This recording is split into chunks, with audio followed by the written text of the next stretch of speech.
considering Psalm 142 and Psalm 143. And we pointed out last week that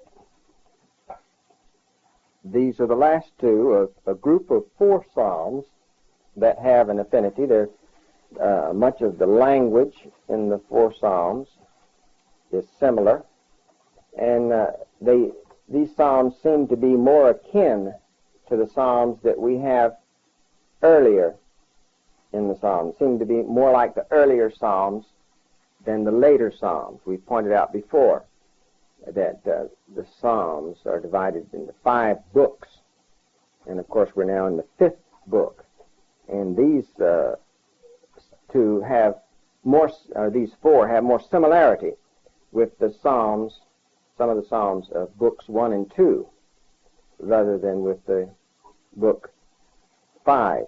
For instance, it's only in this group of 4 that you have the word Selah as far as the later psalms are concerned. It's a very frequent word in the earlier psalms, but you just don't find it in the latter half of the book of Psalms.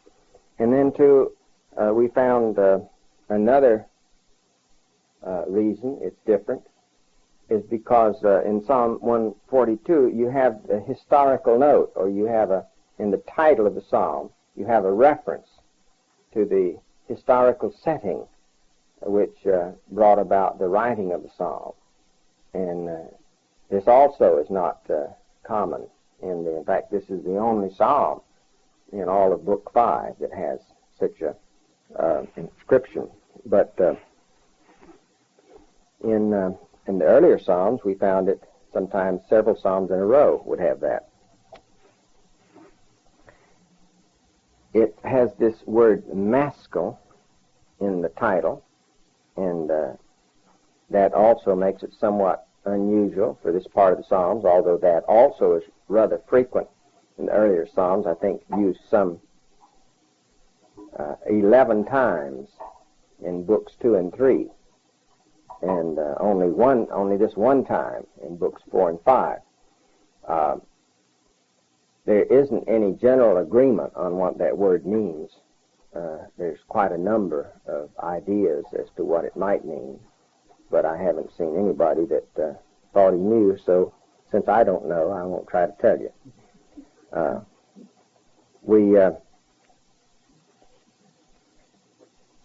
We pointed out that this says a prayer when he, that is David, was in the cave.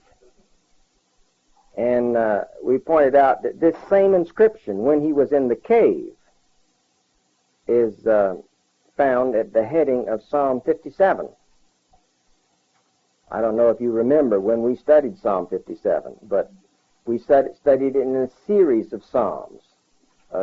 We studied at the same time we studied Psalm 7. We found Psalm 7, Psalm 57, and Psalm 54 were a series that were all written together, and they were progression, although they're quite scattered as far as the book of Psalms is concerned. And on Psalm 57, it said that it was when he was in the cave.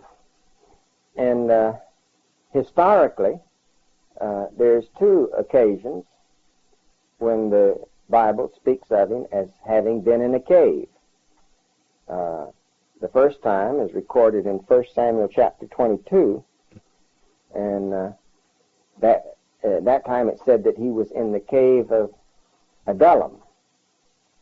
And then in 1 Samuel chapter 24, we're told that he was in the cave at En-Gedi. Now, those 2 places aren't very close one to the other geographically. And there was some time span between the 2 occasions. If you can kind of look at a map of, you may want to turn to the back of your Bible and look at a map of Palestine. Most of your Bibles have one in the back. And there's about 50 miles, as the crow flies, between the Mediterranean Sea and the Dead Sea.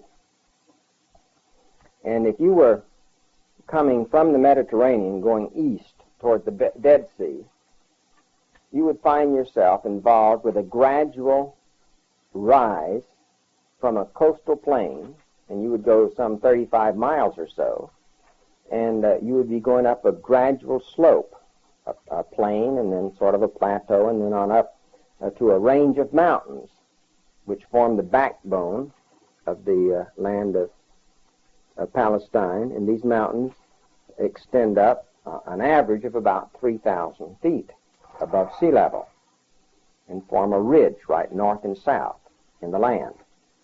And then after you got to the top of the ridge, on which, for instance, Jerusalem is built, and some of the other cities, like Samaria and Hebron and Bethlehem, they're right on the ridge, maybe in just a little slight depression, some of them. But they're on that ridge, that backbone, some 35 miles from the Mediterranean Sea. And if you were on a walk going there, as you would gradually go upward, you would, in David's time, have found that this area was fairly well watered and was forested.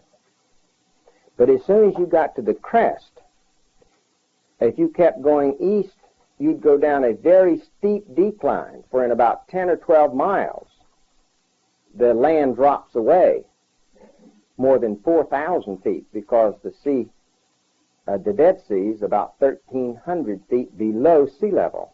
And whereas you were going up towards the backbone, so to speak, on a very gradual basis, taking some 35 miles to go 3,000 feet up, if you kept going, you would be descending more than 4,000 feet in a space of 12 or 14 miles or so. Now, the eastward slope was very dry, craggy, desert, because the moist winds off of the Mediterranean Sea lost their moisture going uphill, as air does. And so as it went off on the other side, there's no rain, almost never any rain at all, just a very dry, parched area. Now, this first cave that David was in, the cave of Adullam, was in that upward slope, the forested slope. Adullam was down southwest of the city of Jerusalem, maybe somewhere between 15 and 20 miles, and in a heavily forested area. And that's where David first fled to when Saul wanted to kill him, because he was jealous of him. If you read the chapters, I'd say, well, I believe you'll find the fight with Goliath is about the 18th chapter. And then in chapters 19, 20, and 21, you would have the story of David and Jonathan, and then the events which led up to David's flight when his life was threatened by the king, Saul. And, of course, Saul had already been told by Samuel that God had rejected him as king and had chosen David.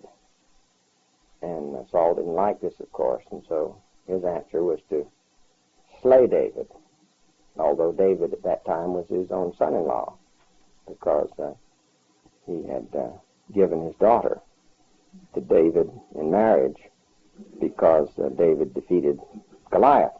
It's part of the deal. Anyway, this first cave that we read about then was on this western slope towards the Mediterranean Sea from the ridge, whereas the second cave, the one that's described in the early verses of 1 Samuel chapter 24, is said to be at En-Gedi. And En-Gedi was right over against the Dead Sea. On the other slope, on the eastern slope, so there would have been quite a number of miles and some very, very rugged country and a mountain range in between these two caves. So he was in the cave on one side of the mountain range, and then he was in the cave on the other side. I just bring that all up to indicate to you that the geographical setting was not the same or anywhere near the same.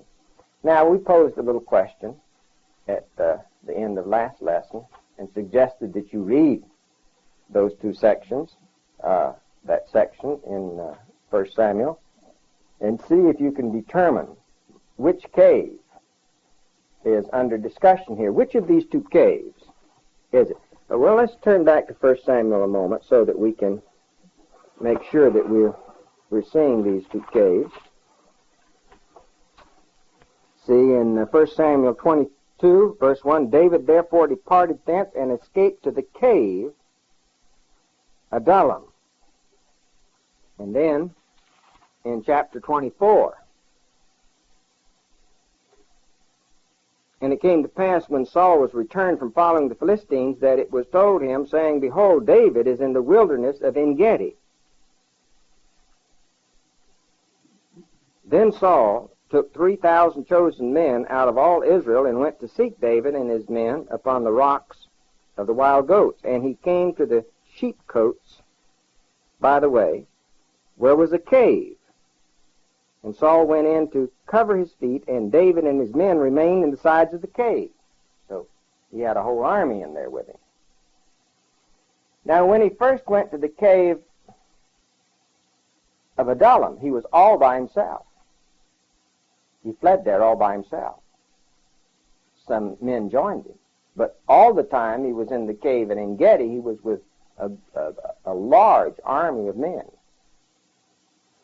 So, with that background, did you come to a conclusion as to which cave we're involved with here in Psalm 142? And as an adjunct to that, in which cave were we involved with in Psalm 57? Was it the same cave? Or is there any clue given us? Did anybody study that through and have a thought? I gave you too good a clue, didn't I?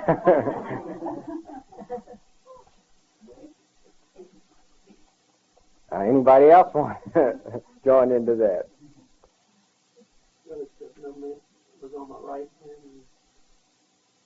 Yes, I think we could be fairly certain that the cave under discussion here is the first cave, is the cave of Adullam, which was over on the forested slope towards the land of Philistia. On the coast, the land of Philistia, of course, was on the Mediterranean coast. And I think if you read the other one carefully and put it in its sequence, and you'll find that the whole sequence, which the other psalm is, would place the 57th psalm in the other cave. So it's quite interesting that you have these two titles in the cave. But now that we've come to that conclusion, at least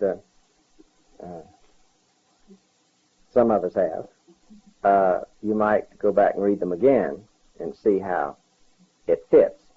And if you want to do a little further study on it, just read some of the other historical notes. You'll find quite a number of the Psalms right in the 50s, like 54 and through there, that have these historical notes. And so you can follow the story along, and you'll soon, it'll become very apparent to you that the Psalms are not in chronological order. The numerical order and the chronological order is not the same by any means. Here we've already come to a conclusion that 142 comes before 57, so that would negate that, wouldn't it? Well, let's talk a little about the story. David was very fearful at this time. He had defeated Goliath, but he knew that God had placed Saul on the throne. And then he knew that God had given the throne to him, David. But David didn't yet see that come about. And he had had a javelin thrown at him a couple of times. And it was near misses, you know.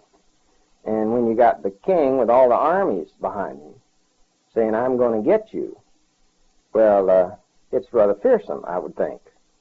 And he fled all by himself. Nobody was with him.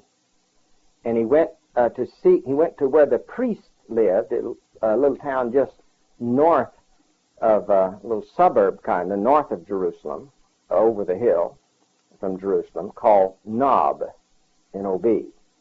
And he went to the chief priest there, and this was kind of a community of the priestly group, and he went there to get some help, and he didn't exactly tell the truth.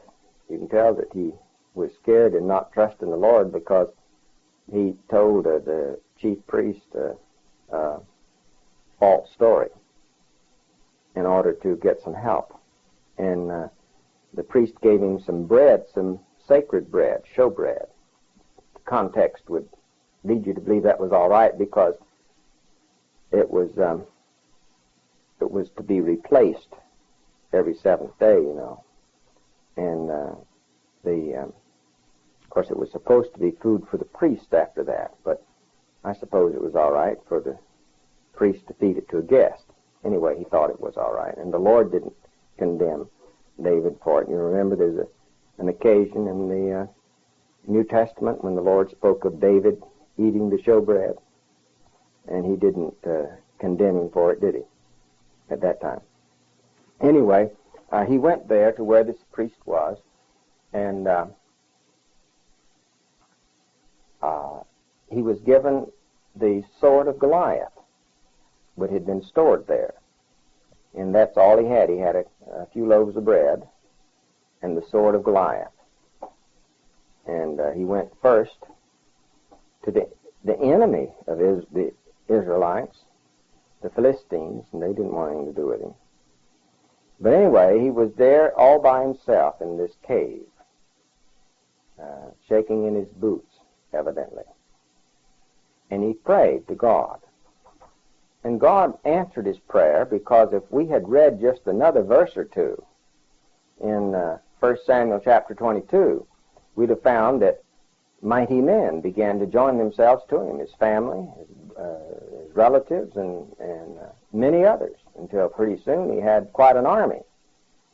And so we know that this psalm would have been written while he was still alone, and while he was waiting for God to give him some reinforcements. And one thing, of course, that brought much sorrow to David was that there was an Edomite named Doeg that had overheard the conversation that David had had with the high priest at Nob. And Doeg told Saul, and Saul went there with an army to slaughter all the priests that lived there and all their families. And he told his soldiers to kill them. And his soldiers says, "We won't do that." So he turned to Doeg, who is not an Israelite, but an Edomite, and says, "You slay all the priests." And he did, 80 some of them.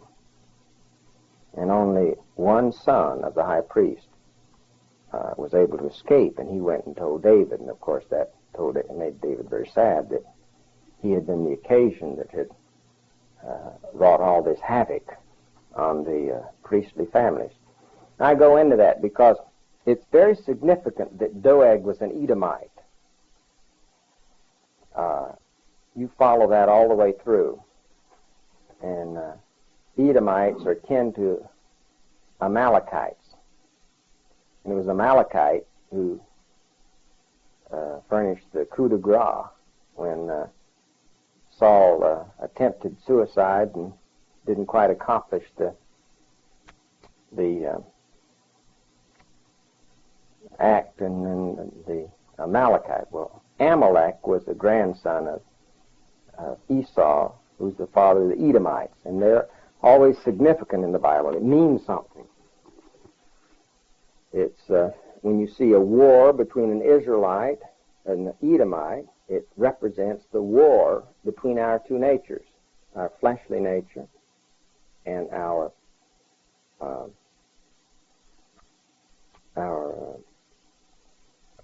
godly nature, our new nature, our Christ nature. We have the two natures within us. And we war. The flesh warreth against the spirit, and the spirit warreth against the flesh, we're told in the book of Galatians. And this is represented in the Old Testament anytime you see a conflict between an Israelite and an Amalekite, or an Israelite and an Edomite. You may remember that Saul spared Agag, who was the king of the Amalekites. And that means that was significant of the fact that he trusted in the flesh. He spared the best things of the flesh. And then at Gilgal, which is the place where they received their spiritual impetus, the spiritual man, Samuel, hewed him to pieces at Gilgal. That was Agag, who was the king of the Amalekites. And then you can carry that on over, of course, into the book of Esther. Because Haman, who was against the Israelites there, was an Agagite. He was from the family of Agag, the king of the Amalekites, who derived from the Edomites. Now, if that's all too complicated for you, let me assure you that one of the reasons for study of the Old Testament in depth is to arrive at the significance of those situations. So I just wanted to point out, as you read that account in 1 Samuel chapter 21 of the slaughter of the priests by Doeg the Edomite, you have that picture. Of course, King Herod was an Edomite, only they call them Idiomites then because you had, that's Aramaic instead of, that's derived from Aramaic rather than from the Hebrew. But it's still the same descendants. And when you have Herod killing the young Israelites, you have the same war pictured. Exactly the same thing. And this is all through the Bible, Old and New Testament, as you can see. So let's start reading our psalm, and now that we have the historical setting, we've been able to place it historically as being in the 22nd chapter of 1 Samuel, when David was there in that cave first, all by himself. And he says in verse 1, I cried unto the Lord with my voice, and with my voice unto the Lord did I make my supplication. I poured out my complaint before him. I showed before him my trouble. When my spirit was overwhelmed within me, then thou knewest my path, in the way wherein I walked. Have they privily laid a snare for me? I looked on my right hand and beheld, but there was no man that would know me. Refuge failed me. No man cared for my soul. You see, he had gone over to the Philistines. They didn't want him. They represent something too. And they looked upon him as a madman. And so he was rejected among his own, and he was rejected by all else. Refuge failed him. Well, we're going to find in these two Psalms several of these dire straits, I suppose they'd be called. And of course, Christ is the answer. We could never say, no man careth for my soul, because there is a man in the heavens that cares for my soul. He cared so much for my soul that he not only died for it on Calvary's cross, but he has ever since been the leader of a host that he's commanded to take the word of his salvation from generation to generation. And it was one of his, under his direction, that brought the word of salvation to me, that my soul would not perish. So never, never could any man rightly say, no man careth for my soul. Because there is a man who cares. And even on this earth, present among us, all of us that have come to Christ could never say, no man careth for my soul. None of my fellow human beings in my generation, none of my contemporaries, my fellow human beings on this earth, care for my soul. Nobody that's ever been saved could say that, because in some way God has used human agency to bring his message to each one of us. You might say, well, how about those that sit down and just read the Bible and get saved just through reading the Bible? Well, didn't God have a human agent to write those words down? And didn't God have a human agent to translate those words into the language that I understand? And didn't God use human agent to make the paper and the ink and bind the book together? You see, we tend to think of God's human agency being restricted to someone that might be sounding out the gospel. But God has many human agents, and everyone in this room owes his salvation not only to the one that directs the work, but to human beings, fellow human beings, our fellow human beings that cared for our souls. I suppose that if you had an opportunity to go back through it, you would find that many, a whole myriad of human beings have had something to do with your salvation. And that in the great majority, they did what they did for the love of souls and not for any monetary gain. I seriously doubt if the people that translated this book into my language, or the people that brought it about to me in whatever way, were doing it for monetary gain. The real reason was that man in the heavens had put the care of souls within their hearts. So, how could we ever say, no man cared for my soul? Verse 5, I cried unto thee, O Lord, I said, thou art my refuge and my portion in the land of the living. You see, now he's getting victory, isn't he? And God's going to hear his prayer. Attend unto my cry, for I am brought very low. Well, that's when we cry, isn't it? When we're brought very low. Deliver me from my persecutors, for they are stronger than I.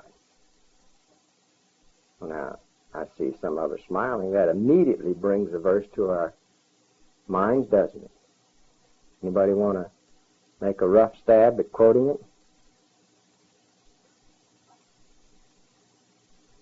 What does it say in general, if you don't? What verse is it that would be the answer to that? Thou art stronger than I. Well, certainly that would be one.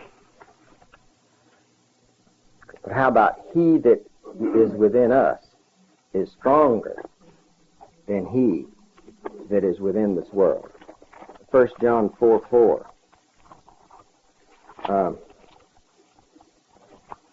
See, this is what somebody needed to give to David right then. 1 John 4:4, ye are of God, little children, and have overcome them. Who?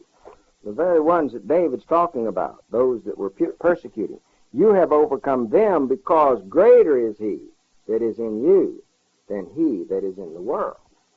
And Saul here, obviously, was being used by Satan to destroy God's program. So Christ is the answer to no man cared for his soul, and Christ is the answer for they are stronger than I. Verse 7, bring my soul out of prison, that I may praise thy name. The righteousness shalt compass me about, for thou shalt deal bountifully with me. And if you'll hold your place there and go back to 1 Samuel, you can see how, in what way, God dealt bountifully with him.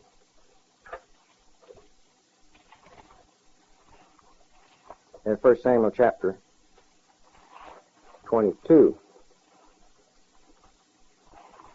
See, first verse, David therefore departed from thence and escaped to the cave, Adullam.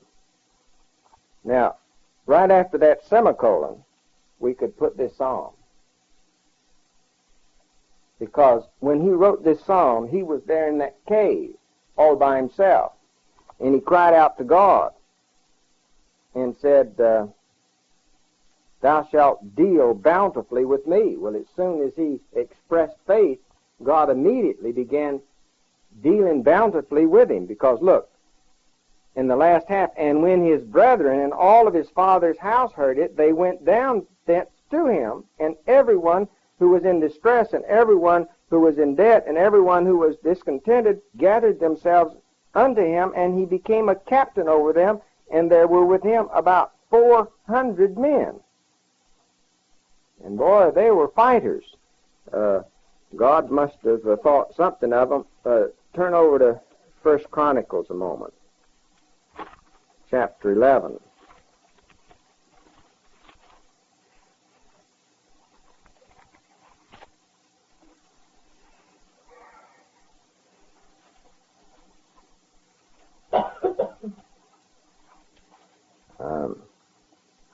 Look at verse 15 of 1 Chronicles 11.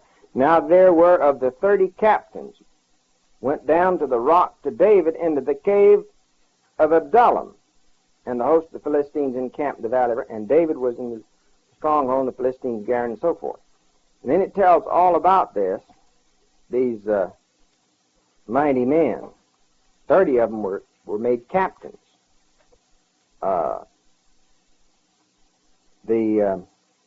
It tells what they did. Look at verse 20. And Abishai, the brother of Joab, the chief of the three, for lifting up his spear against 300, he slew them. Won a name among the three. Of the three, he was more honorable than the two, for he was their captain. Howbeit, he attained not to the first three. Now, he was the second string. You know that? How about that? He lifted up his spear and slew 300. And he was the second string. You see, the other three were the ones that went and got him. See, in verse 18, the three broke through the host of the Philistines and drew water. The front string, the first string, went and got him some water from his hometown well. That was the first string. And the second string took care of the enemy. So he had some fellows there with him, didn't he? And it goes on and tells, look in verse 26, and also the valiant men of the armies of Ashiel, the brother of Joab. And then look at all the names. Puts them all down there. Verse 12, now these are they, chapter 12, now these are they who came to David at Ziklag. So he had mighty men. Well, now that's how God came to his rescue. And that's the answer to the faith, the trust in God that we find expressed by David in this 142nd Psalm. Well, that ought to give us some courage to pray when we're low, hadn't it? In terms of that day, that was some answer, wasn't it? Bring my soul out of prison, that I may praise thy name. Thy righteousness shall compass me about, for thou shalt deal bountifully with me. And he really brought him some men. Boy, with that kind of captains, you don't need a real big army, do you? Okay, let's move on to Psalm 143. And we'll see some of the language is very similar. Hear my prayer, O Lord, give ear to my supplication. In thy faithfulness answer me, and in thy righteousness, and enter not into judgment with thy servant, for in thy sight shall no man living be justified. Now what is David doing? He says, Lord, I'm going to ask you for something. Now don't judge me to see whether or not I'm worthy of what I'm going to ask you, because I'll be condemned. Because no man can be justified in your sight. Now, this gives us insight into an attitude of spirituality. When we come before our God to supplicate, and most of us probably spend more time than necessary in supplication and too little time in adoration, thanksgiving, and those other components of prayer. And but when we start to supplicate, if we're spiritual, we'll start confessing what we are before God. And this is why David puts it in this respect.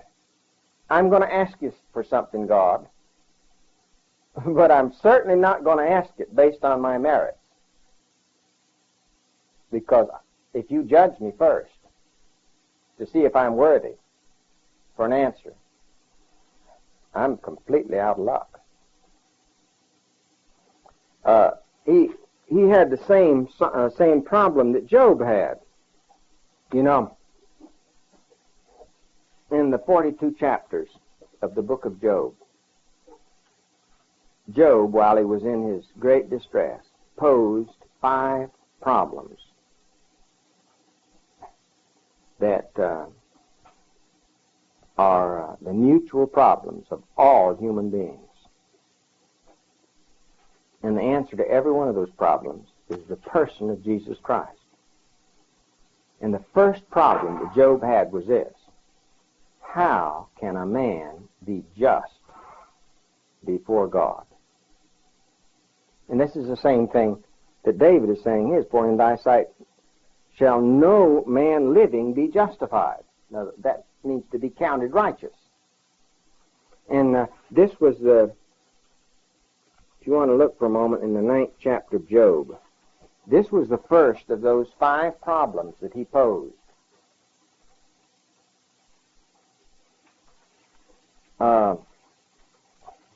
You see, Job had lost all of his earthly possessions. He'd lost his health. He'd been advised by his wife to curse God and die. And he had these 3 commiserators, I won't call them friends. And while they were commiserating with him, a 4th one showed up. But anyway, the gist of what all of them said was, Job, you're being afflicted because you're unrighteous. And if you confess, then God will hear your confession and everything will be right. So come on, fess up. Let us hear. And Job's contention in all this was, I don't know everything, but I know God well enough, and I know myself well enough, and I know you guys well enough to know that I am not one bit more of a dirty sinner than you are. And you haven't had this happen to you. And what you're really saying is that I'm a worse sinner than you are. And that's why I have these problems and you don't have them. And that's really what they were saying. And they were given all kind of proof. And Job didn't quite, I suppose you could use a saying where I grew up, he didn't quite cotton up to their kind of conversation. The fact is, the more they talked, the less he appreciated what they said. And he pronounced some problems. And this was the first one in chapter 9. Then Job answered and said, I know it is so of a truth. And this one of these fellows had told him that God is holy and man is unholy. But how should a man be just before God? How can a man be just before God? And he goes into this to quite some lengths. He goes into a dissertation of how great God is. And by the way, you can learn some astronomy here. See verse 9, who maketh Arcturus and Orion and the Pleiades. Do you know where to find those? They're called the same thing. Can you go out in the sky and find Arcturus? Huh? You want me to tell you how to find Arcturus? You can find Arcturus in the sky any time that you can find the Big Dipper. The handle of the Big Dipper makes an arc like this. And if you follow the arc of the handle of the Big Dipper around, you'll see it just starts a much larger arc that sweeps clear across the sky into the southern sky. Well, the first star in that arc after the handle of the Big Dipper is Arcturus. Isn't that easy to remember? So the Arcturus is that bright yellow star that continues the arc which is begun by the handle of the Big Dipper. What are you laughing about? You think that's funny? No, I was thinking it was just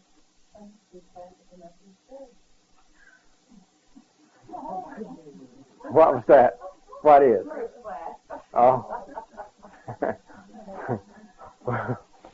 Anyhow. Okay, that takes care of Arcturus. Do you know how to find Orion? Huh? Well, as a matter of fact, if you don't look for it the next few days, you won't be able to see it till next fall, because it's a winter. Orion is a winter constellation. If you were to go out there right now, it would be almost ready to set over here. Be right up in there. Orion the Hunter. It's the brightest constellation in the heaven. It's the most spectacular constellation in the heavens, and it's on the diurnal circle. You know what that means? Well, that's that portion of the sky in which the sun and the moon and the planets appear to circle the earth. That's what the diurnal circle is. Anyway, that's where Orion is. Do you know where to find the Pleiades? Well, that's another name for the seven sisters. Now, you won't see them at all now because they're also a winter constellation, and they rise before Orion. But the Pleiades are the seven sisters. They look like a little stew pan, and it's what a lot of people call a Little Dipper. What are the Hyades? They're not far from the Pleiades. Okay, there you are. So I just thought, well, you know, the Lord wanted us to know a little astronomy, didn't he? So you ought to see that. He must have put it in there for some reason. We call those by those same names today. Arcturus, Orion, and Pleiades. That doesn't have a thing in the world to do with the Psalm, but we just came across it, so we had to have that Methodist Sunday school lesson, I suppose.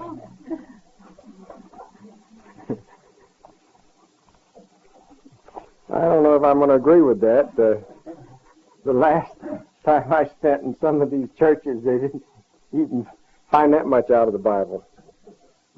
But look what he goes on to say, and we're in Job 9, verse 15. Though I were righteous, yet would I not answer him, but I would make supplication to my judge. Now that's exactly what David is doing, see.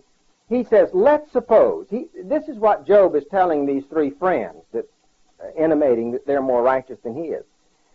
He says, if I claim to be righteous, if I looked at myself and considered myself completely righteous, he says, I'd not I'd not feel like I could carry on a conversation with him. The only thing I could do is make supplication and beg his mercy. See in verse 20, if I justify myself, mine own mouth shall condemn me. If I say I am perfect, he shall prove me perverse. Though I were perfect, yet would I not know my soul. I would despise my life. He says, let's suppose that I look into my own life, and as best I could tell, I was perfect. And as a matter of fact, in the first chapter, it says that Job was perfect before God. There's a sense in which he was as perfect as a man could be under the circumstances.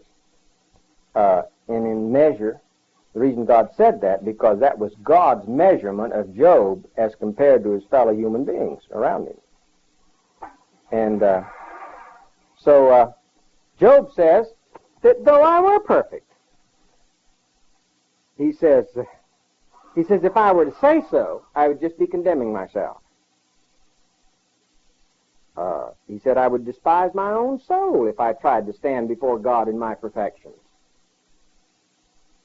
He really waxes eloquent on this subject. Look at verse 30. He says, if I wash myself with snow and make my hands never so clean, yet shalt thou plunge me in the ditch, and my clothes shall abhor me.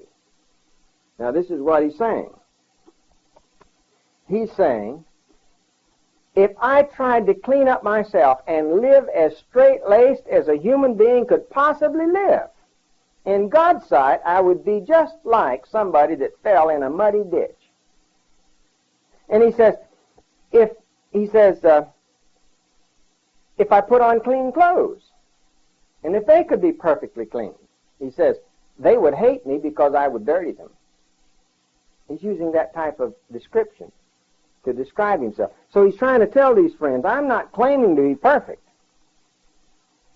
because if I did, I'd condemn my own self. And so he goes back, then how shall a man be just before God? He says. Well, you know, Job gives a partial answer to this. He gives an answer in chapter 13. He gives an answer for his day and time that sufficed, and God accepted it. Christ, of course, is the complete answer. But look in chapter 13. And by the way, all 5 of these problems that are posed by Job, he answers them all. God, while he's conversing, either right in the next few verses or on in his next discourse, God gives him an answer for the problem that he posed himself. He has posed the problem, how can a man be just before God? And look at his answer in chapter 13. Verse 15. Though he slay me, yet will I trust him. I'll trust him. Now that's the answer. See? And then to show that he has that trust and to express his faith in verse 18. Behold now, I have ordered my cause. I know that I shall be justified. How does he know that?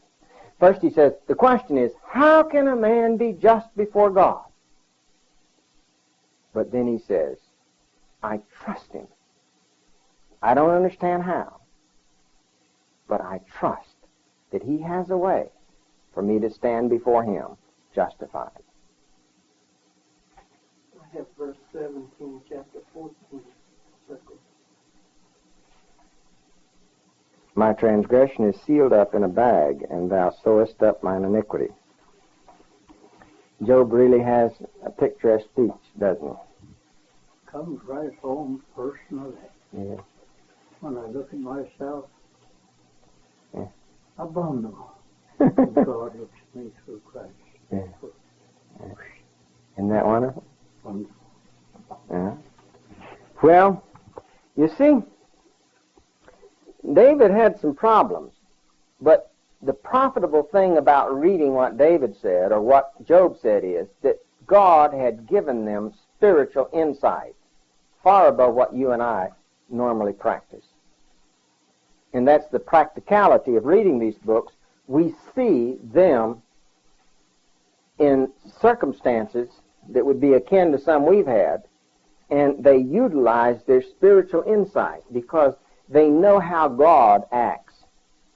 You see, Job knew God well enough. If we'd read on there, he said his next problem, well, he would have had a couple. Next problem would have been that there's no go-between God and man. Of course, Christ is the answer to that. And his next problem is, if a man die, shall he live? And he answers in that, says, yes, I know he will, because I know that God is going to have a desire for the works of his own hand. And so he answers those by his trust. Okay, let's get back to our Psalm 143, or we won't get through it.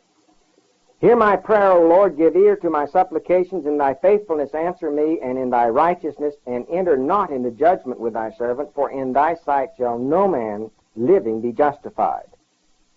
That's outside of Christ. But to place your trust in God, like Job did. Job said the same thing, and then he came around and says, I know I'm going to be justified. Yet no man can be justified. So it's an enigma. But God has the answer, and I trust him.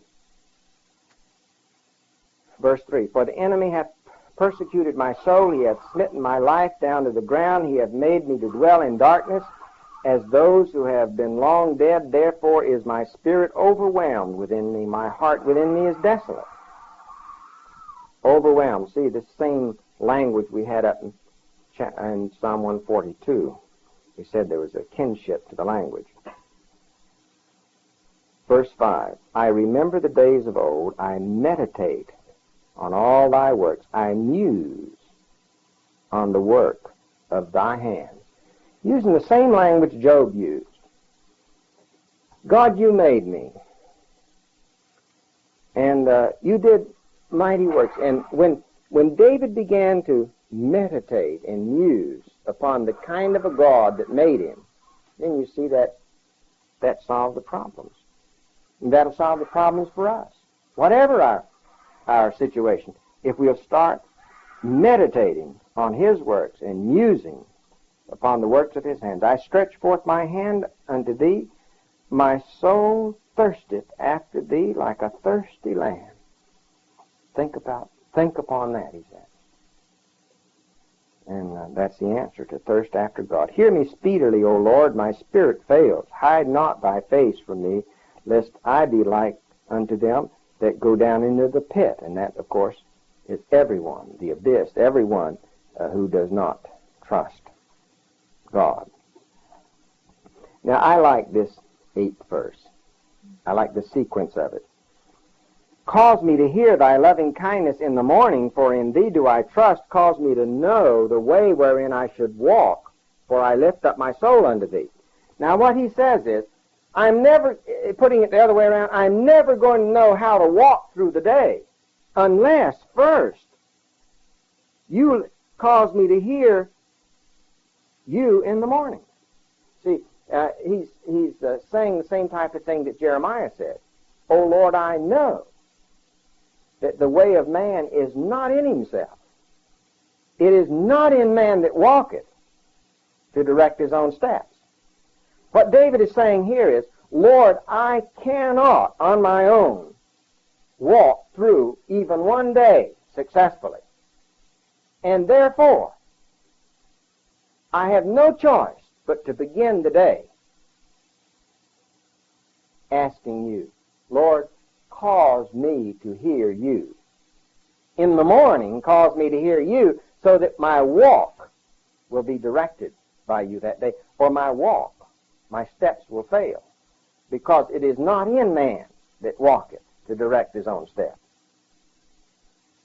And what a pitiful thing it is to see a saved person attempting to walk through the day, any day, without first, at the beginning of the day, saying, Lord, cause me to hear your words. And that's the only way to begin any day. And any day that's begun that way is a victorious day. We ought to learn that before we grow too old. Don't want to be like the old Germans. As our problem is, we grow too soon old and too late smart.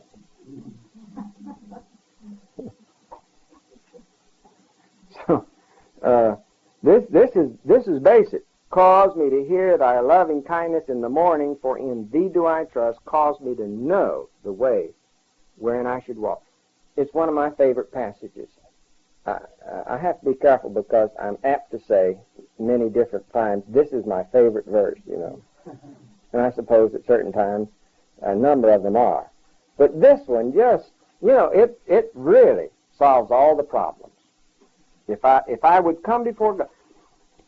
A long time ago, I heard someone say that you cannot fail as a Christian if you would pray one little short prayer every single morning. You just pray one prayer. Say, get down on your knees and say, Lord, guide me this day, and Lord, bring me back on my knees at this time tomorrow. See, we try to get guidance for several days and sort of bank up the guidance, you know. But David said that's not the way to do it. Cause me to hear thy loving kindness in the morning, for in thee do I trust. Cause me to know the way wherein I should walk, for I lift up my soul unto thee. Deliver me, O Lord, from mine enemies. I flee unto thee to hide. Teach me to do thy will. You see, Jesus could say, I do always those things which please the Father. He could say that. But David couldn't do that. I can't either. David couldn't say. He couldn't stand up and say, I do always those things which please the Father.